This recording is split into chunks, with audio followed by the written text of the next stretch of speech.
A exposição no livro de Joel. Abram comigo o livro do profeta Joel, capítulo 2. Livro do profeta Joel, capítulo 2. Nós vamos ler do verso 18 até o verso 27.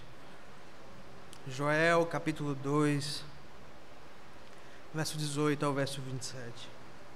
Atentem à leitura das sagradas palavras do Senhor.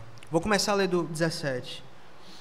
Chorem os sacerdotes, ministros do Senhor, entre o pórtico e o altar, e orem: poupa teu povo, ó Senhor, e não entregues tua herança ao opróbrio, para que as nações não façam escárnio dele. Porque hão de dizer entre os povos: onde está o seu Deus? Então o Senhor se mostrou zeloso da sua terra, compadeceu-se do seu povo. E respondendo-lhe disse: eis que vos envio o cereal, o vinho e o óleo, e deles sereis fartos, e vos não entregarei mais ao opróbrio entre as nações. Mas o exército que vem do norte eu removerei para longe de vós, lançá-lo-ei em uma terra seca e deserta. Lançarei a sua vanguarda para o mar oriental, e a sua retaguarda para o mar ocidental. Subirá o seu mau cheiro e subirá a sua podridão, porque agiu poderosamente. Não temas, ó terra, regozija-te e alegra-te, porque o Senhor faz grandes coisas. Não temas, animais dos campos, porque os pastos do deserto reverdecerão, porque o arvoredo dará o seu fruto, a figueira e a vide produzirão com vigor. Alegrai-vos, pois, filhos de Sião, regozijai-vos no Senhor vosso Deus, porque Ele vos dará em justa medida a chuva, fará descer como outrora a chuva primeira e a chuva última, a chuva temporânea e a chuva serôdia. As eiras se encherão de trigo e os lagares transbordarão de vinho e óleo. Restitui-vos-ei os anos que foram consumidos pelo gafanhoto migrador, pelo destruidor, pelo cortador, o meu grande exército que enviei contra vós outros. Comereis abundantemente e vos fartareis, e louvareis o nome do Senhor vosso Deus, que se ouve maravilhosamente convosco, e o meu povo jamais será envergonhado. Sabereis que eu estou no meio de Israel, e que eu sou o Senhor vosso Deus, e não há outro, e o meu povo jamais será envergonhado. Graças a Deus por essa profecia. Oremos então, irmãos. Ora, Senhor, abençoa a tua santa palavra pregada, Senhor Deus. Rega o meu coração, Senhor Deus, e rega o coração de todos aqui, Senhor Deus. Incendeia-me com a tua santa verdade, a fim de que, ora, Senhor, os meus irmãos também sejam incendiados pela pregação da palavra. Ora, Senhor, nos abençoa também, nos equipa para toda boa obra através, Senhor Deus, da tua palavra exposta desse sermão. Cuida de nós, Senhor Deus, nesta noite, e nos abençoa o Espírito. Dá-nos de beber, Senhor Deus, da tua santa água. Dá-nos de comer alimento da tua palavra. Assim rogamos, em nome do Senhor Jesus. Amém. Seca-se a erva, irmãos, e cai a sua flor, mas a palavra de nosso Deus permanece eternamente. Desde que eu me mudei para Recife, é uma alegria muito grande voltar para a terra de onde eu vim, de onde eu fui criado. É sempre uma alegria muito grande voltar para Salvador, para a Bahia. Não importa quantos meses, quantas semanas, quantos anos eu fico sem ver meus primos, sem ver meus tios, sem ver meus avós, eu sempre me sinto em casa lá. Eu sempre me sinto em casa em minha terra. Eu creio que muitos de vocês, irmãos, também experimentaram ou experimentam a mesma coisa. A felicidade de voltar para casa, a felicidade de voltar para o lugar onde a gente foi criado. O livro de Joel, até aqui a imagem é clara. Nós temos um Deus Pai. Um Deus Pai que ama o seu filho. Um Deus Pai que quer o bem do seu filho. Mas o seu filho é rebelde. O seu filho não quer o bem para ele. O seu filho quer fugir de casa. O seu filho quer sair de casa e ir atrás das prostitutas cultuais, e ir atrás das mulheres, irmãos, e ir atrás das suas próprias vontades, dos seus próprios ídolos. Mas Deus, um Pai bondoso e amoroso, não deixa. O Pai bondoso que Ele é, Ele disciplina o seu filho. Ele usa a vara no seu filho. Ele manda no capítulo 1 de Joel uma praga de gafanhotos, deixando ele sem comida, sem esperança, sem felicidade, sem culto, sem nada. Então, depois dessa disciplina maravilhosa, Deus fala ao coração do seu povo: se arrependam dos seus pecados. Foi a exposição passada. Deus manda: se arrependam dos seus pecados, rasguem o seu coração, convertam-se ao Senhor. E nos versículos que a gente vai expor, que é logo a sequência, parece que Israel ouviu o chamado de Deus a arrependimento. Parece que Israel deu ouvido e se arrependeu e rasgou o coração. A gente pode ver isso, irmãos, pela mudança abrupta no texto. Se vocês acompanharem comigo o versículo 12, veja só: agora sim, ainda assim, agora mesmo, diz o Senhor, convertei-vos. A gente tem um imperativo, uma ordem. E a gente vai ter diversas ordens, veja: rasgai no versículo 13. Rasgai no versículo 13, no versículo 15, tocai, promulgai santo jejum, proclamai, no versículo 16, congregai, santificai. Deus está dando diversas ordens e instruindo como o povo deve se arrepender. Mas agora, irmãos, no texto que nós lemos, Deus não está mais dando ordens, Deus não está mais dizendo o que o povo deve fazer, Ele está dizendo agora o que Ele fez pelo povo. É uma história profética, é contado num passado profético que aponta para o futuro. Deus aponta então, veja no versículo 18: então o Senhor se mostrou zeloso da sua terra, compadeceu-se do seu povo. Deus está apontando agora para o que Ele fez, para o que Ele faz e para o que eles vão fazer. A história de Joel começa com a praga, com a disciplina do Senhor, caminha para o chamado ao arrependimento e culmina agora, chega ao topo. O Senhor responde e ouve graciosamente o seu povo. Israel andava perdido como filho pródigo.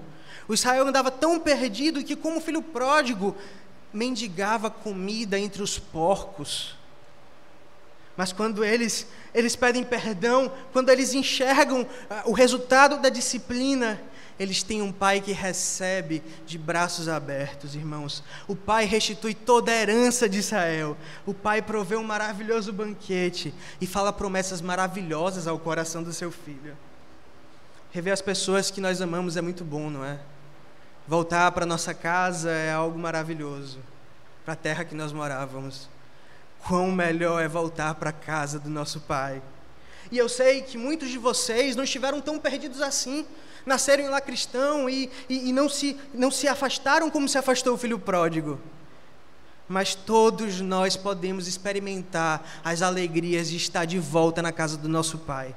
E todos nós já experimentamos quando nós pedimos perdão pelos nossos pecados. Então nós podemos novamente cultuar o Senhor e nos encontrarmos com Ele. É maravilhoso estar de volta ao lar.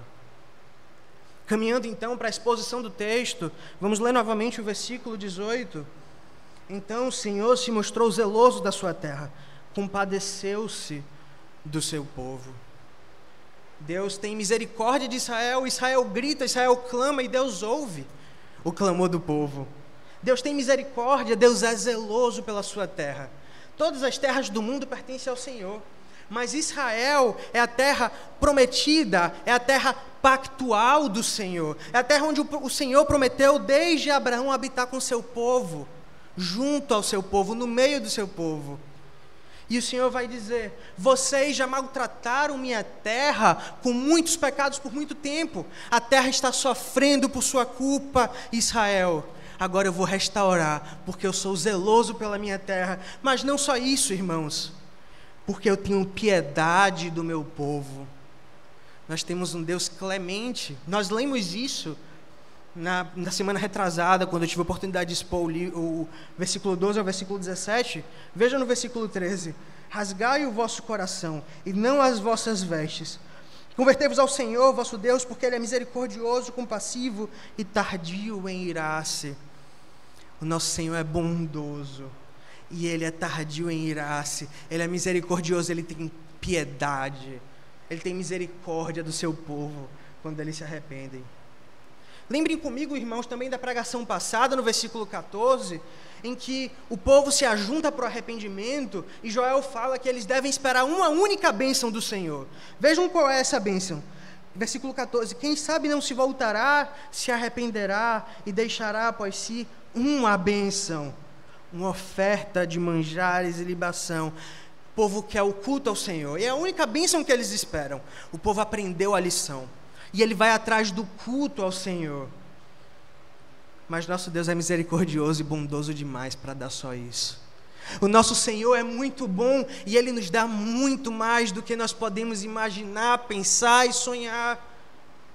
O Senhor nos dá mais e o Senhor vai oferecer mais a Israel. O Senhor vai oferecer, irmãos, do versículo 19 ao versículo 24 bênçãos para Israel. Vejam no versículo 19 a primeira bênção que é oferecida. E respondendo, lhe disse. Deus vai responder o seu povo, Deus promete ouvir o povo dele. Irmãos, se lembrem que o capítulo 1 é cheio de exclamações, de clamores, lamentai, rasgai, chorai. É tanto grito que é quase ensurdecedor. Lê Joel capítulo 1. Imaginem, irmãos, quão triste seria se Israel não tivesse ninguém para clamar, se ninguém ouvisse esses gritos e eles só gritassem. É desesperador imaginar uma situação em que você está em perigo, você grita, grita, grita e ninguém te ouve. Tem um filme britânico que conta a história real de um alpinista. O nome do filme é 127 Horas.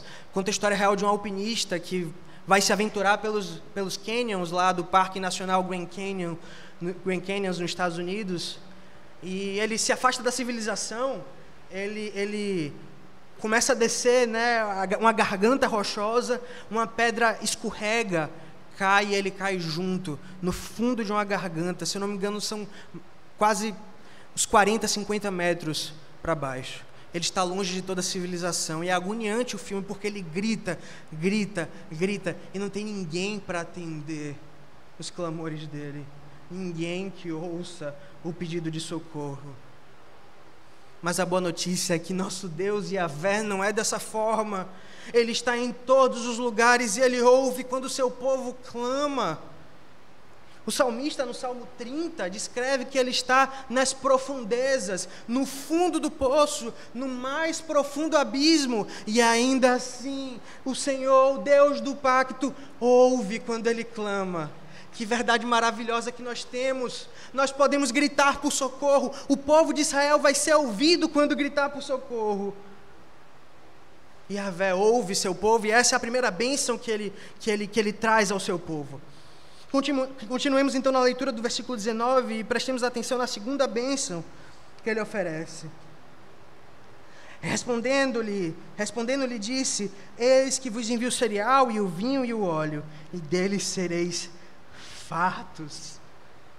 A Israel será trazido a fartura, e Yahvé trará satisfação para Israel. E essa palavra, irmãos, fartura no hebraico, significa literalmente uma satisfação completa. Eu estou cheio, eu estou satisfeito. Veja no capítulo 1, versículo 10 do livro de Joel, como o povo chora. E veja o porquê o povo está chorando. O campo está assolado e a terra de luto, porque o cereal está destruído. A vide se secou, as oliveiras se murcharam. Vê que paralelismo maravilhoso.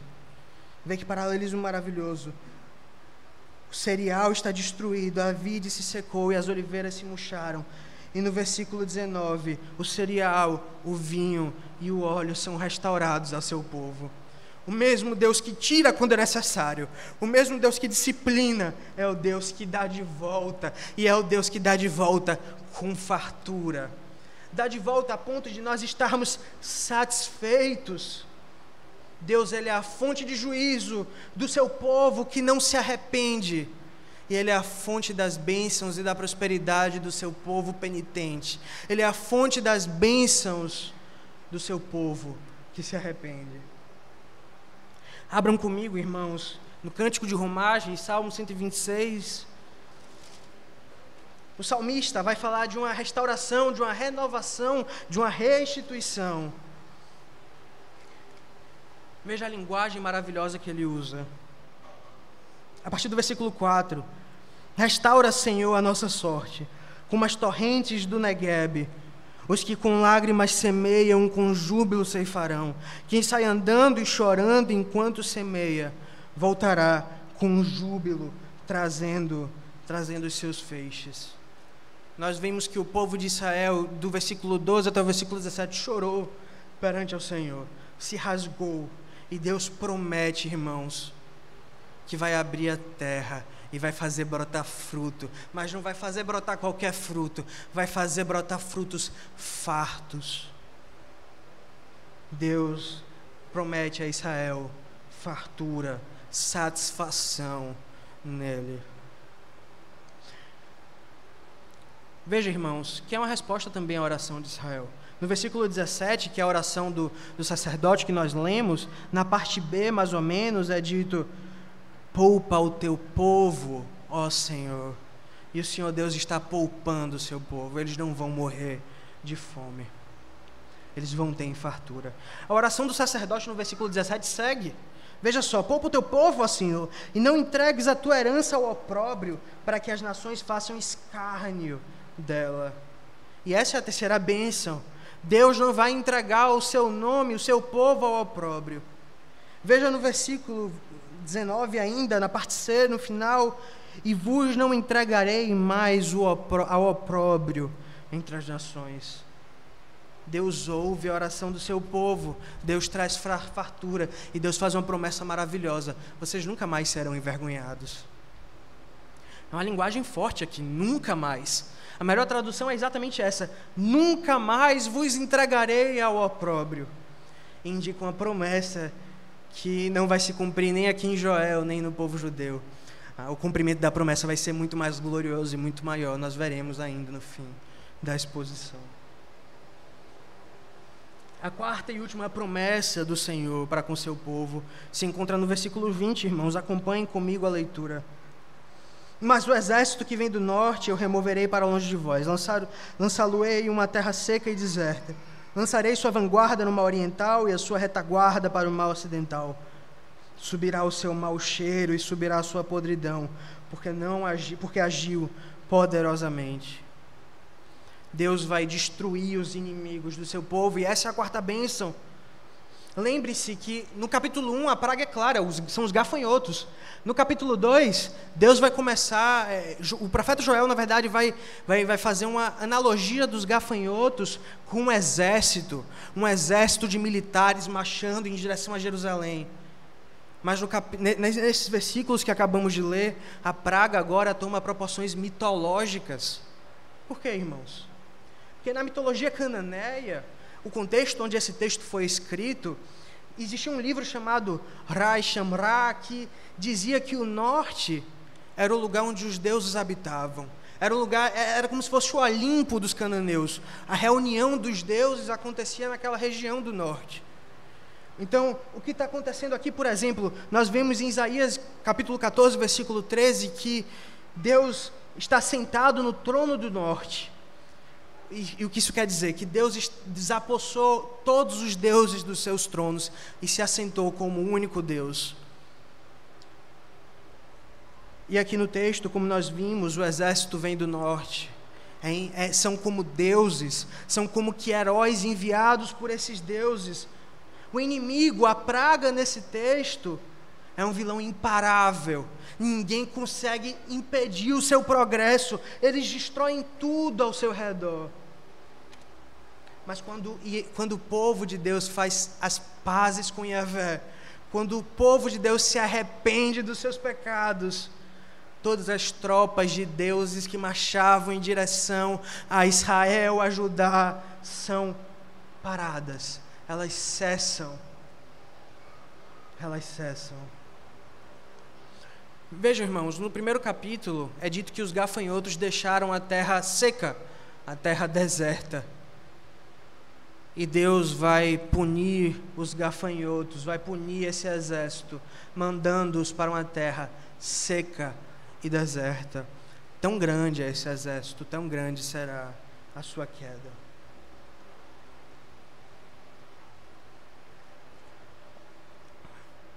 A grande batalha mitológica acabou de acontecer. Deus derrotou a multidão de gafanhotos.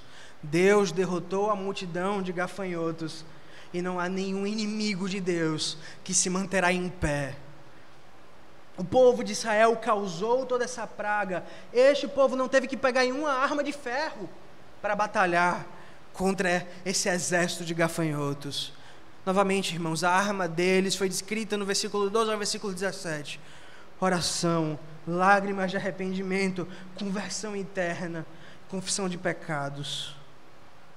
No fim, irmãos, se nós olharmos como ficou o campo de batalha depois que Deus derrotou todos os deuses, depois que Deus derrotou todos os inimigos, está no fim do versículo 20, veja como ficou o campo de batalha. Subirá o seu mau cheiro, a sua podridão, porque agiu poderosamente. Deus derrotou seus inimigos, e o que sobra no campo de batalha é a fedentina de cadáveres se decompondo. Ninguém ficará de pé diante do nosso Deus. São essas as 4 bênçãos que nos é prometida. São essas as 4 bênçãos que o Senhor promete ao povo de Israel nesse contexto. Ele ouve o seu povo, Ele traz satisfação, Ele entrega, nunca mais entregará o seu povo ao opróbrio. E por fim, Ele destruirá de uma vez os inimigos do seu povo. Que maravilhosa notícia! Que maravilhosa notícia! Deus teve compaixão do seu povo. Deus teve compaixão da sua terra. Nós vamos ver do versículo 21 a 23, que todas as criaturas, toda a terra se alegra quando Deus tem compaixão. Todo mundo se beneficia e todo mundo deve se regozijar. Vocês vão perceber, irmãos, na exposição desses 3 versos, que cada uma das áreas da terra e do povo que foi afetada pela praga vai ser agora restaurada por Deus. Vamos começar no versículo 21, irmãos. Veja: não temas, ó terra, regozija-te e alegra-te, porque o Senhor fez grandes coisas. Quem é o primeiro a sofrer com a praga de gafanhotos? Capítulo 1, versículo 10 diz que a terra estava em luto. A terra foi a primeira que sofreu com os gafanhotos, ela será a primeira a ser restaurada por Deus. A terra estava de luto, agora ela está alegre, ela regozija. Afinal de contas, ela é a famosa terra de Canaã, que mana leite e mel, a terra escolhida para o povo de Deus habitar. Deus vai restaurar a fama da terra, Ele promete: não temas, se regozije, ó terra. Então o segundo grupo que é afetado pela praga, está no versículo 20 do capítulo 1, veja: também todos os animais do campo bramam suspirantes por ti, porque os rios se secaram e o fogo devorou os pastos do deserto. Agora veja que promessa maravilhosa é feita do Senhor para o seu povo, no versículo 22 do capítulo 2. Não temais animais do campo, porque os pastos do deserto reverdecerão, porque o arvoredo dará o seu fruto, a figueira e a vide produzirão com vigor. Não temais, não temais, os pastos que foram devastados por causa do fogo serão feitos verdes. Comam, animais de Israel, vocês estão na minha terra, bestas do campo, se alimentem, se multipliquem, façam o que vocês foram chamados para fazer. Finalmente, notícia maravilhosa ainda, no versículo 23, os homens são restaurados, porque eles também foram afetados, pela praga do capítulo 1. Se os irmãos se lembrarem, o bêbado ficou sem vinho, o pai de família ficou sem alimento para trazer às suas crianças. Mas Calvino diz uma coisa interessante ao ler o verso 23, veja: alegrai-vos, pois, filhos de Sião, regozijai-vos no Senhor. Enquanto os animais do campo se regozijam nos pastos, enquanto a terra se regozija na sua paz, o ser humano, que é um ser racional, deve se regozijar no Senhor. Ele não é, o regozijo dele, a alegria dele não é materialística. Ele se regozija no Senhor. A alegria do ser humano é no Senhor. O Senhor fez um pacto gracioso com o seu povo, e eles são chamados aqui de filhos de Sião. O Senhor ama as portas do Sião, por isso que se alegrem, Israel, no Senhor. E ainda mais uma bênção é prometida aqui.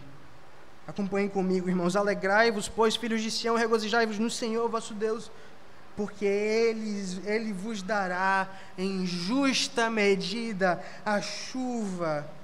Ele vos dará em justa medida a chuva, fará descer outrora a chuva temporã e a chuva serôdia. A linguagem da restauração, ela é maravilhosa, não é verdade? Os gafanhotos são citados 4 vezes no versículo 1. Gafanhoto cortador, migrador, devorador.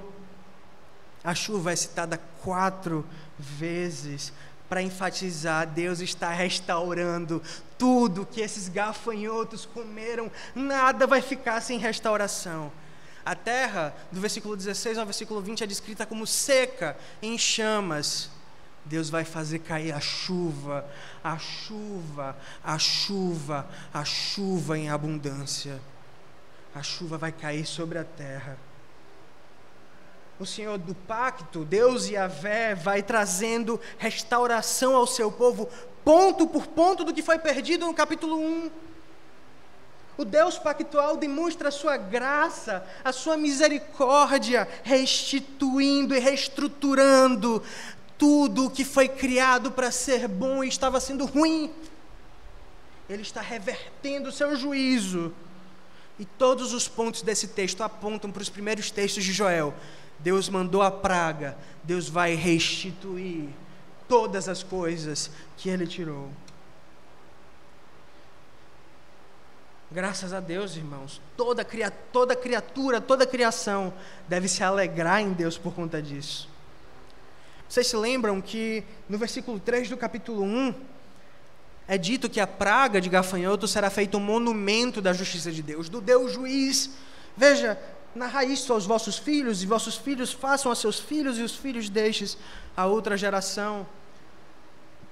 Você vai ter um monumento da justiça de Deus, da ira contra o pecado de Deus. E isso é repetido no versículo 20 do capítulo 2. Veja só um detalhe importante no texto. Logo no final, subirá o seu mau cheiro, subirá a sua podridão. Veja, a tradução mais adequada e mais comum nas Bíblias outras é: porque os gafanhotos fizeram grandes coisas realmente.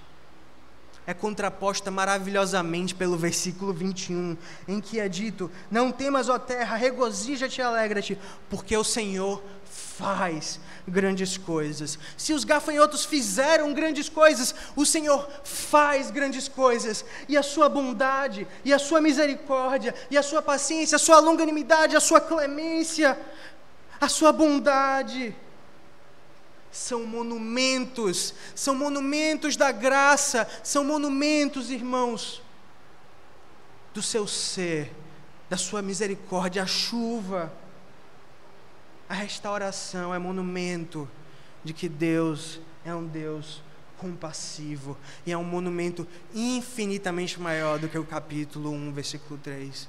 Os juízos passam, a bondade de Deus nunca passará. No começo do livro de Joel, interessante, Deus ensina o seu povo a lidar com o sofrimento.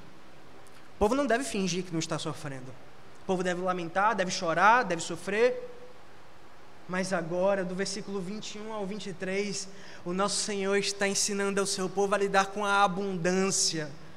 Regozija-te, alegra-te. Deus vai ensinar ao seu povo o que fazer quando vem a punição, o juízo. Deus ensina o seu povo ao que fazer quando vem a bonança, quando vem a alegria. Finalmente, irmãos, caminhando para a última parte do texto, Deus vai fazer chover sobre a terra queimada. Deus vai fazer chover e chover. Todas as coisas serão restauradas. Leiam comigo no versículo 24. O texto maravilhoso: as eiras se encherão de trigo e os lagares transbordarão de vinhos. Deus restaurará a riqueza da terra tão facilmente quanto Ele destruiu todas as coisas por meio do gafanhoto. É engraçado, né, irmãos? A única coisa que o povo queria era a cura. A única coisa que o povo queria era o cultuar a Deus, era não morrer. Deus enche os lagares, Deus enche as eiras a ponto de transbordar. Essa é a bondade de Deus para com seu povo. Deus não se contenta em dar simplesmente o que é pedido. Ele nos dá mais do que é pedido. Ele restaura o seu povo, irmãos. Nesse contexto, o que Deus está fazendo? Versículo 25 diz: restituir-vos-ei os anos que foram consumidos pelo gafanhoto migrador, pelo destruidor e pelo cortador, o meu grande exército que enviei contra vós. Restituir-vos-ei os anos que foram consumidos por todos os gafanhotos. Deus está restituindo o seu povo. Toda a linguagem, novamente, do capítulo 1 e do capítulo 2 aponta para isso, para uma restituição. Cada aspecto atingido pela praga está sendo encontrado e restituído. Deus enviou a catástrofe, Ele é o general dos gafanhotos, e Ele vai enviar cura por cura para o seu povo. Por que essa mensagem tem um peso glorioso, irmãos? O Palmer Robertson diz que é uma das promessas mais gloriosas de todas as Escrituras. Restituir-vos-ei os anos que foram consumidos. Restituir tem a mesma raiz da palavra shalom em hebraico. Paz, completude. Quando usado nesse contexto, indica uma recompensa legal, indica um tribunal em que o juiz vai fazer a parte que causou danos à outra parte, pagar pela sua culpa. Veja que verdade maravilhosa, irmãos. Veja, Yahvé promete recompensar por completo Israel.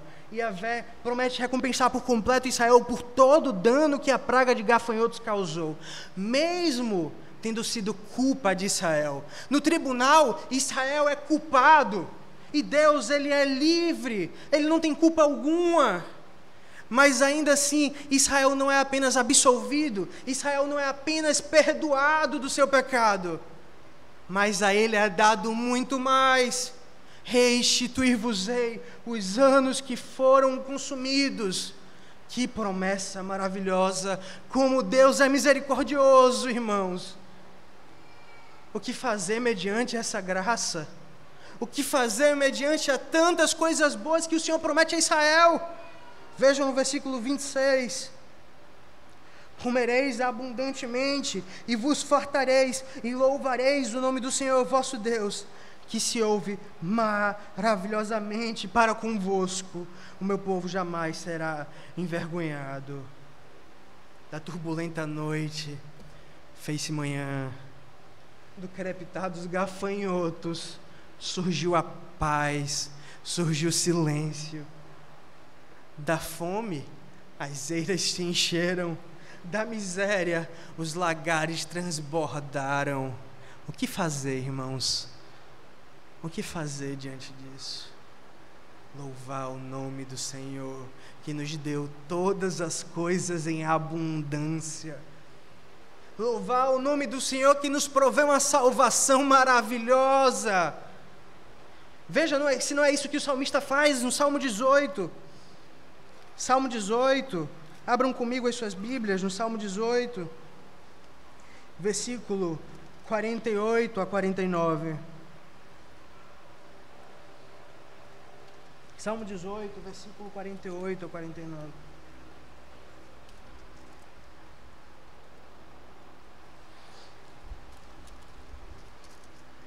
O Deus o Deus que me livrou dos meus inimigos, sim, tu que me exaltaste acima dos meus adversários e me livraste do homem violento, glorificar-te-ei, pois, entre os gentios, ó Senhor, o Deus que me livrou, eu vou o glorificar, eu vou te louvar. O Senhor me livrou para louvar o seu nome, o Senhor me livrou para cultuar o nome dele. Israel entende isso, irmãos. Israel tem de entender isso, porque o próprio Deus está falando isso ao seu povo. No seu julgamento e na redenção, Israel deve estar preocupado em glorificar o nome do Senhor, em louvar o nome do Senhor. E realmente, louvar o nome de Deus é um dos efeitos da sua misericórdia. E é muito fácil louvar o nome de Deus quando nós recebemos muitas bênçãos. Mas tem outro detalhe das bênçãos que nós devemos prestar atenção. O que mais nós devemos fazer? Veja no versículo 27. Sabereis que eu estou no meio de Israel, e que eu sou o Senhor vosso Deus, e não há outro, e o meu povo jamais será envergonhado. Nós devemos também, através das bênçãos, conhecer mais de Deus. Sabereis que eu estou no meio de Israel. Nós devemos procurar conhecer mais de Deus, porque nós conhecemos a Deus nos seus juízos, nós conhecemos o Pai disciplinador nos seus juízos, e nós conhecemos o Pai amoroso, misericordioso, bondoso, nas suas muitas misericórdias. Deus responde à zombaria dos povos das nações. A gente cantou no Salmo 42, porque diriam as nações onde está o Deus deles. No versículo 17 ainda é repetido, porque hão de dizer entre os povos, Joel 2,17, onde está o seu Deus? Isso é repetido tantas vezes nas Escrituras. E Deus está falando, eu serei conhecido no juízo e na misericórdia, como Deus disciplinador, como Deus amoroso, como Deus pactual, o Deus do pacto. E agora, irmãos, Deus fala para Israel, vocês me conheceram como juiz, agora me conhecerão como aquele que restitui, aquele que abençoa. As nações vão me conhecer para sempre como seu juiz. Ele se assenta no trono do norte, ele destrói todos os deuses, ele manda sobre a terra, ele manda sobre todas as coisas. Ele é nosso Pai disciplinador, ele é nosso Pai amoroso, que recebe o filho nos braços. O texto termina com um refrão. Veja no versículo 26 e 27 o que é repetido. Logo no final, os dois versículos no final. E o meu povo jamais será envergonhado. Versículo 27. E o meu povo jamais será envergonhado. A linguagem é forte, não é verdade? Jamais serão envergonhados. Tem duas possibilidades aqui. Joel é um livro pré-exílico ou pós-exílico. E não há um consenso quanto a isso. De qualquer uma das duas formas, essa promessa não se cumpriu aqui. Se for pré-exílico, nós temos o exílio da Babilônia. Eles não vão ter paz, o nome deles vai ser feito opróbrio, vai ser vergonhoso, vai ser feito vergonha no nome dele. E se for pós-exílico, tem a dispersão dos judeus. De qualquer forma, a promessa não se cumpre aqui. Israel falha e cai. Apesar da queda de Israel, Deus é zeloso e Ele vai cumprir as suas promessas. E Yahvé vai cumprir essas promessas por meio do seu Filho, o príncipe da paz. Deus que promete as catástrofes para o povo impenitente, promete a restauração, a reconciliação de todas as coisas em Cristo Jesus. E essa promessa, irmãos, só se encontra novamente cumprida em Jesus Cristo. Por conta do nosso pecado, a criação vive num caos, a terra está seca, os gafanhotos comem, criação se volta contra a criação. Mas em Cristo a natureza é reconciliada. Em Cristo nós somos reconciliados e o mundo encontra paz. Veja, irmãos, abram comigo em Colossenses capítulo 1. Colossenses capítulo 1, versículo 14 ao versículo 18.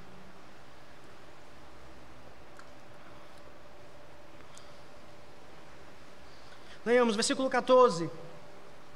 Cristo é aquele no qual temos a redenção, a remissão dos pecados. É aquele que livra dos nossos pecados e apresenta a nossa confissão diante do Pai. Versículo 15 e 16, veja: este é a imagem do Deus invisível, o primogênito de toda a criação. Pois nele foram criadas todas as coisas, no céu, sobre a terra, as visíveis, as invisíveis, sejam tronos, soberanias, principados, quer potestades. Tudo foi criado por meio dele e para ele.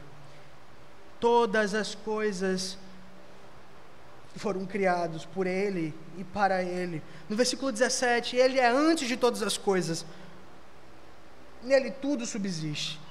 No versículo 19 a 20 diz: porque aprove a Deus que nele, em Cristo Jesus, residisse toda a plenitude, havendo feito paz pelo seu sangue na cruz, por meio dele, reconciliasse consigo mesmo todas as coisas, quer sobre a terra, quer sobre os céus. A reconciliação, a paz, todas as coisas estão em Cristo somente. Na cruz do nosso Senhor, irmãos, nós temos a paz final. Israel encontra a sua paz e a restituição de tudo aquilo que o pecado tirou do povo. É apenas na cruz que nós encontramos a restituição de tudo aquilo que o pecado nos tirou. Toda a natureza se reconcilia, toda dor passa. Nós lemos isso em Apocalipse capítulo 7.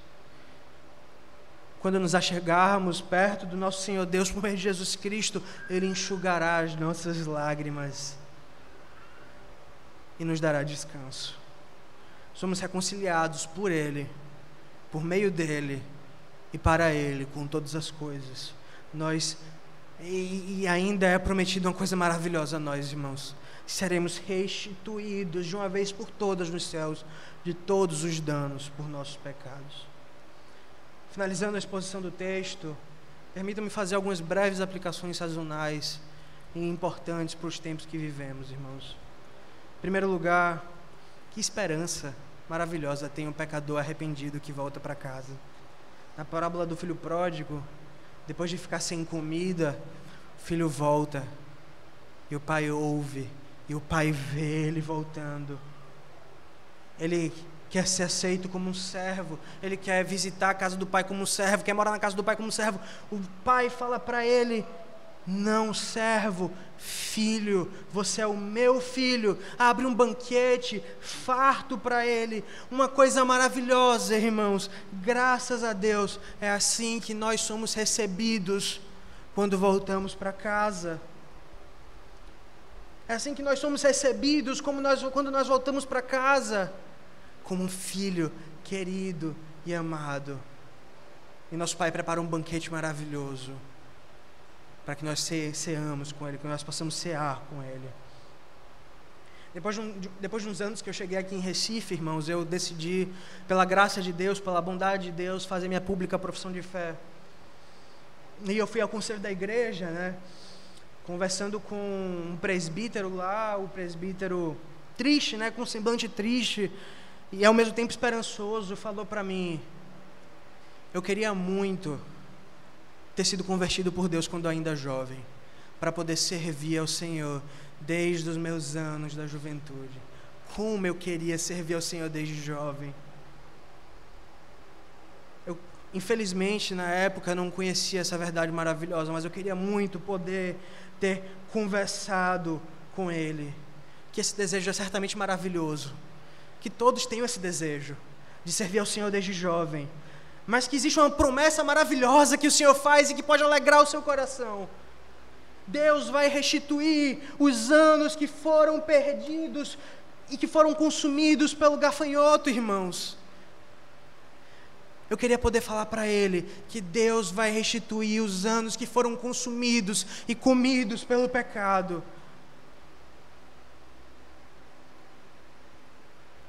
Essa vida é apenas um pouco do que viveremos para sempre na eternidade, onde esse presbítero vai poder servir a Deus para todos sempre, e todas as coisas serão restituídas a Ele. Todos os anos em que Ele esteve em pecado serão restituídos a Ele. Você é jovem que luta contra o pecado, e está cansado, sucumbindo, se volte ao Senhor. Ele restaurará todos os anos da sua juventude que você passou em pecado. Você que tem pecado em seu namoro, você que tem vivido uma vida promíscua no seu lar, você que é agressivo com a sua esposa, você que é agressivo com seus filhos, você pecador, impenitente, se arrependa e todos esses anos serão restaurados. Você fica se lamentando pelas suas falhas passadas, você fica se lamentando pelos seus pecados que você cometeu. Se lamente, se arrepende, e então não insulte a gloriosa redenção que foi conquistada a preço de sangue na cruz por Jesus Cristo. Confie que Ele vai restituir, se você se arrepender verdadeiramente, os anos que foram consumidos pelo pecado. Você que teve sua fama, sua imagem manchada, você que foi pego num pecado público, você que foi disciplinado aqui na frente dessa igreja, não pense muito sobre o que os outros vão pensar de você. Não fique imaginando o que as pessoas pensam de você. Se preocupe em voltar para Cristo. Se preocupe em voltar para Deus. Se concentre em fazer isso, e Deus vai tirar de você toda vergonha. Ele promete tirar do seu povo toda vergonha, todo o opróbrio. E Deus, Ele é especialista em fazer esse trabalho de restaurar a reputação de pecadores penitentes. A segunda aplicação é a nossa própria resposta a essa verdade. Como nós devemos responder a essa maravilhosa doutrina? Como respondemos a essa verdade? Quando Deus nos abençoa com muito mais do que pensamos, quando Deus nos oferece uma restituição completa, como nós respondemos? Abram comigo, irmãos, no livro de Efésios, capítulo 3, versículo 20. Efésios, capítulo 3, versículo 20.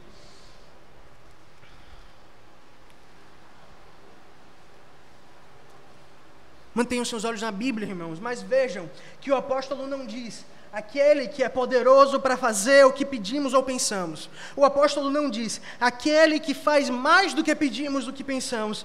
Ele diz aquele que é poderoso para fazer infinitamente mais do que pedimos e pensamos. Leia a resposta no versículo 21. A Ele seja a glória na igreja em Cristo Jesus, por todas as gerações. Que bênção maravilhosa que nos é oferecido. Louvem a Deus, se alegrem, regozijem. Ele restaurará os anos que foram consumidos pelo gafanhoto. Ele restaurará os anos que o pecado manchou na sua história. Deus ama o pecador penitente. Deus recebe em sua casa, provê um banquete maravilhoso. Coma, irmãos, é seu. Você é filho amado do Deus do pacto. Ele vai restituir tudo que o pecado corroeu. Talvez não nessa vida, mas na eternidade. Você pode ter perdido meses, você pode ter perdido semanas, você pode ter perdido até dias por causa do pecado, ou até anos, como Israel perdeu na praga. Mas nós teremos toda a eternidade com o nosso Senhor Deus. Lá nunca mais pecaremos, nunca mais seremos atingidos pelo sol, nunca mais a terra sofrerá com os nossos pecados, nunca mais os animais bramarão de fome. Lá nunca mais pecaremos. Quer notícia melhor do que essa? Nunca mais seremos uma vergonha para o nome de Deus. Nunca mais o povo de Deus será feito vexame em opróbrio. Que Deus nos abençoe com essa verdade nesta noite. Oremos, irmãos. Senhor bondoso Deus, nós agradecemos, Pai, porque o Senhor nos disciplina com a vara, Pai, e o Senhor nos apresenta a consolação maravilhosa por meio dessas promessas. O Senhor promete restituir todos os anos que foram perdidos, que foram destruídos, e nós ansiamos, a criação geme para o dia maravilhoso em que estaremos juntos nos céus, para o dia maravilhoso em que seremos restaurados e teremos paz, paz, paz, satisfação completa no Senhor.